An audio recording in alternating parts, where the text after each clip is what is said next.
Hi, I'm Mary McDonald. I do interior design, product design, and I also am the author of Mary McDonald Interiors.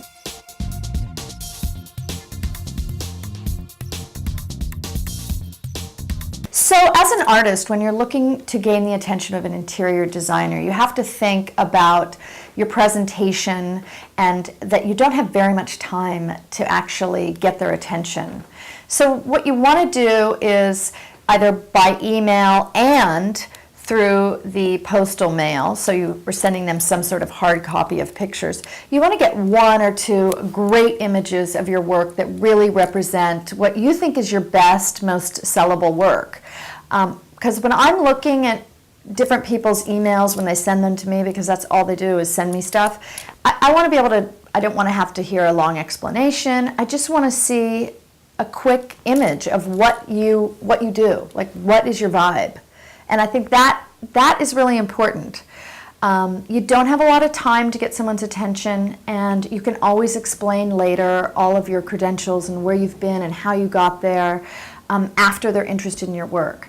You shouldn't have to explain your art very much, because is that art? Isn't art really just about how it grabs you? So you really want to just get out the most quintessentially you image and make it really easy, if it's email, to open.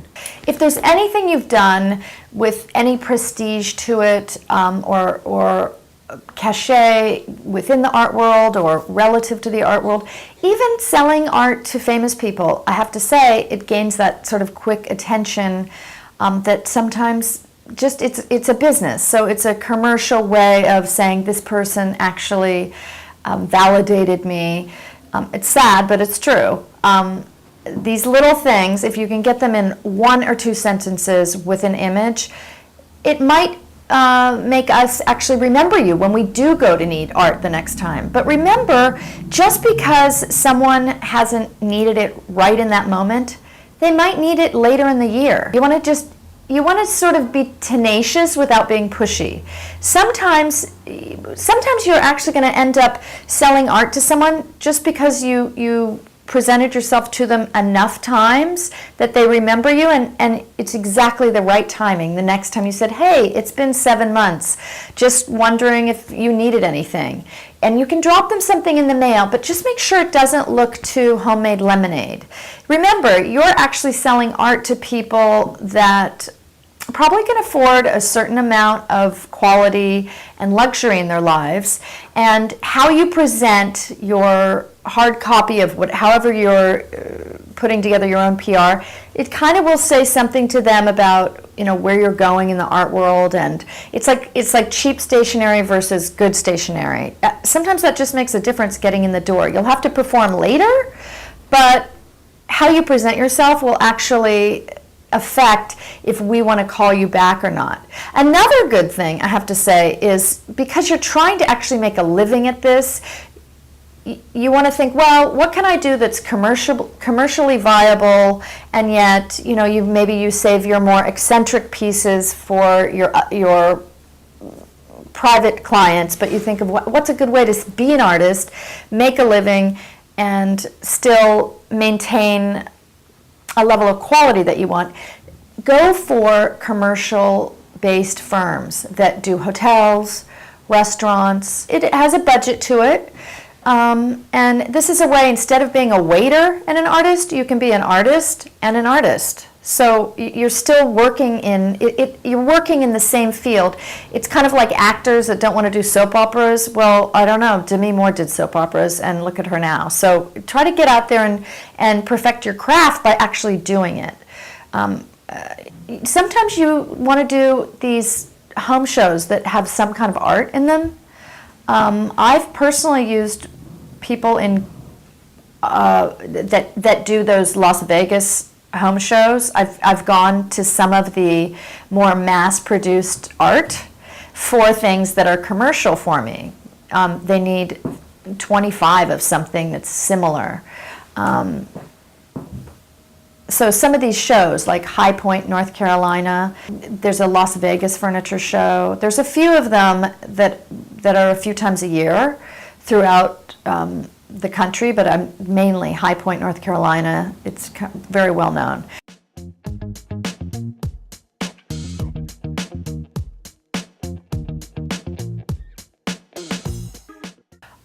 I don't personally have to have a frame around artwork. I like stretch canvas without frames, but it depends on the art.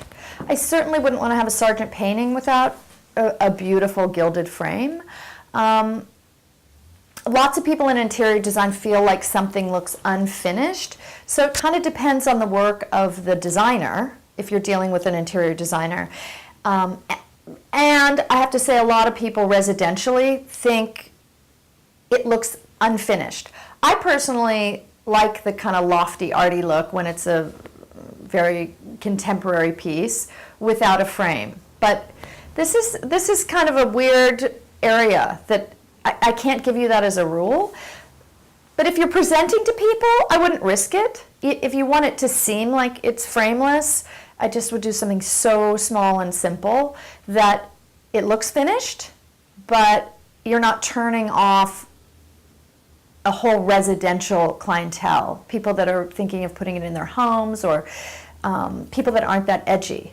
It's more expected to have something complete with a frame.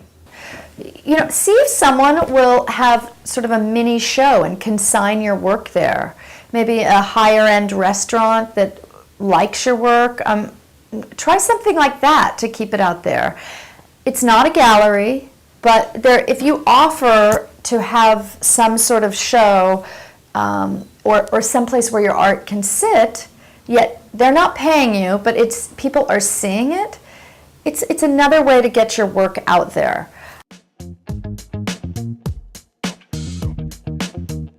Get involved in how that art world works. Once you make friends with people that really are in that art world, they'll start to guide you. You're seeking a mentor in what you're doing there. So get on committees, the different committees that are available at your local art museums. Because those people, if you can stick with this long enough and make it, you know, someone there will believe in you and actually help you. It's a long road of almost any kind of art, and fine arts especially, because it's not a necessity, but it's something that we all crave in our lives, that kind of beauty in art. So, you know, you have to be willing to let yourself take the long road. Because it's actually a long road. You want to need to seek mentors. You're kind of developing this bouquet that your life is going to be, and it's full of different flowers. And some things are learning about business, some things are networking with people of who can help you and how can you help them, and that whole time you're learning about how the world works in art. Not every business that is relative to something creative just sprung out of nowhere. It's a business, and you will discover things you like about it and things you don't like about it, and things that are more of a business than you ever thought. I have been interested in every kind of design since I was a young girl, and I was always, oh, wow, this is more of a business than I thought. And a lot of times it does come down to the bottom line of what's going to sell, what's not going to sell, how you're going to sell it. But the more you get used to that, the more you realize it still gives you the opportunity to create art, and you'll find your own way. Life will kind of come to you and show you new opportunities you didn't think of, but you have to get involved in how that world is working. So you have museums that you can get on boards of, or well, that's a ways away, getting on a board, but committees you can be part of.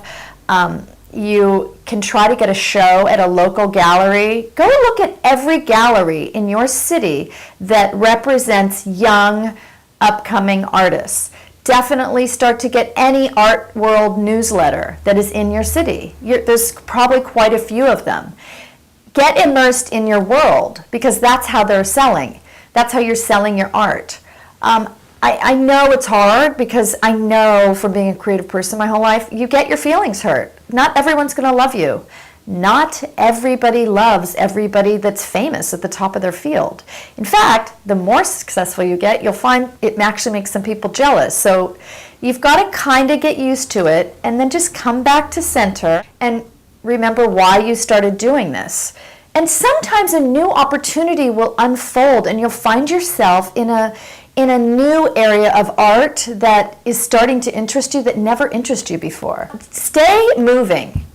You've got to kind of stay moving because it's very easy for an artist an artist in general to get your feeling so hurt that you just like close in on yourself when there might be a new opportunity around the corner by connecting with people in your own business and be open to it. Don't be super snobby about it. Go look at what other galleries are doing to present their artists, but better galleries, yet not world-class galleries. Local galleries that people are actually making a living doing their art, yet they might be open to up-and-comers. So, you have to actually go around and see where are all these places, what are these people doing. Try to get some press on yourself. See if you could do your own little show. It's kind of a multiple, it's like your whole life is a piece of pie. And there's a slice that's for PR, there's a slice that's for networking, there's a slice of things that you just love doing because you love doing it in your art world. There's a slice that is just how am I going to make a living? And you just try to get it where most of them are all focused around your primary goal.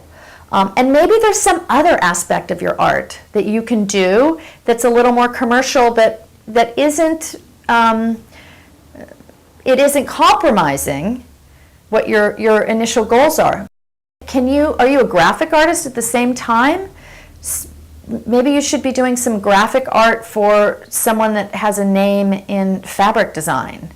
It's kind of think about what is so intrinsically you inside and how you can get it to multiple levels of people. They won't all work out. Some will. It's like you're kind of casting your net out and you're seeing what comes back, but don't let it hurt your feelings so much when everything doesn't just come back exactly like you thought it would. It never will. Some things will fall in your lap and some things will be so difficult that you never thought would be difficult. You kind of just have to keep going. Maybe the timing isn't right. And maybe something else will come along. It's kind of like you almost have to have a spiritual attitude about it. And maybe the universe is showing you something new. But if you really feel inside like it's one of the things you're supposed to be doing, keep doing it. It's kind of like a Rubik's Cube. You're trying to line up a whole box of colors, but you just keep doing it. Pretty soon, you'll get a red square. That's what I got. Pretty soon, you'll get a red square. And then, after you get a red square and you keep doing it, you get a yellow square, but it took one of your red squares away. That's life. It took one of your red squares away. That's okay. You already got your red square, so move on from that. It's really kind of more of a psychology you have to get into. People don't know you're sitting in your apartment painting. People don't know you're there. How would they know you were there? You have to think of it in those terms. So try to know everyone from every level.